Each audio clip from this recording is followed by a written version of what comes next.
जान दोस्त कौन था? फजल चाचा का गांव ज्यादातर औरतों और बच्चों पर मुश्तमिल था, क्योंकि गुर्बत की बिना पर नौजवान और मर्द नौकरी के लिए शहर चले जाते थे। अलबत्ता कुछ लोगों के पास थोड़ी थोड़ी जमीनें थी जिन पर वो गंदम और दूसरी मुनाफा बख्श फसलें उगाते और अपना और अपने खानदान का पेट पालते। इनमें एक फजल चाचा का खानदान भी था। फजल चाचा का एक ही बेटा था, शाहवेज।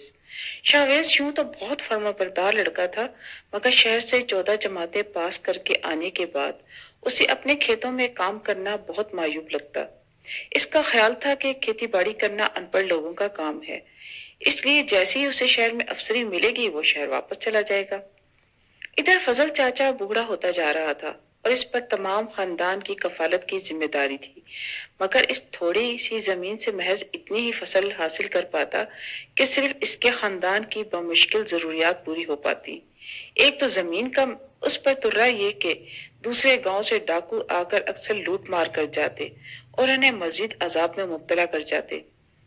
कभी खड़ी फसलों को आग लगा देते, कभी फसलें तबाह करने वाले जानवरों का रुख उनके गांव की तरफ कर देते। गांव के चंद मर्द और बच्चे मुदाखलत करने में नाकाम हो जाते और फिर बेबसी से वो हाथ मलते रह जाते। यूं गुर्बत और शरपसंदों का मुकाबला करते करते फजल चाचा की कमर झुकती जा रही थी।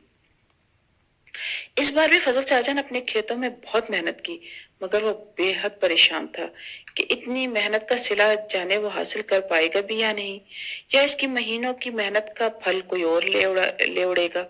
इस सोचते हुए मायूसी और बेदिली के साथ इसने फसल को परिंदों से बचाने के लिए पुतला तैयार किया, जिसकी दोनों टांगे बराबर भी नहीं थी और दूर से ही लंगड़ा मालूम होता था, जबकि चेहरा निहायत बदसूरत था, जिस पर एक नुमाया और एक दूसरी आंख अंदर की जानिब धसी हुई थी।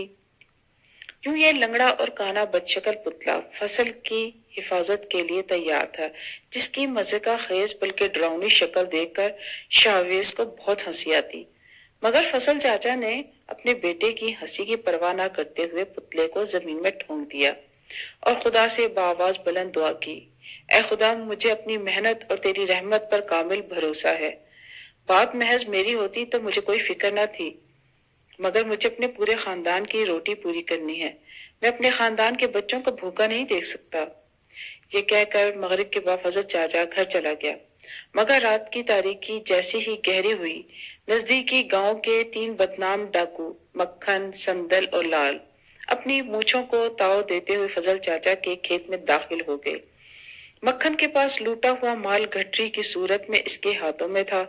तीनों डाकू जमीन पर बैठ गए। शायद अब वो लूटा हुआ माल आपस में तकसीम करना चाहते थे कि अचानक संदल की नजर पुतले पर पड़ी। उसे यूं महसूस हुआ जैसे पुतला उन्हें घूर घूर के देख रहा है। इसने मक्खन और लाल को भी बताया, अरे देखो तो सही, ये बेजान पुतला अंधेरे में हमें कैसे घूर रहा है। लाल बोला, देखते क्या हो, उखाड़ फेंको इसे। और फिर संदल ने पुतले को 2-4 लातें रसीद की, फिर बोला, अब घूरो। इस पर तीनों डाकू हंसने लगे। अचानक संदल के हलक से दर्दनाक चीख निकली। इसका सर फट गया था, जिससे खून बह रहा था। लाल ने ये जानने के लिए क्या हुआ मुड़कर देखा तो वो भी चीखता हुआ मुंह के बल गिर पड़ा। अब मक्खन खौफजदा होकर इधर उधर देखने लगा, मगर उसे हमलावर नजर नहीं आया तो उसने ललकार कहा, तुम जो भी हो सामने आओ, छुप कर वार ना करो,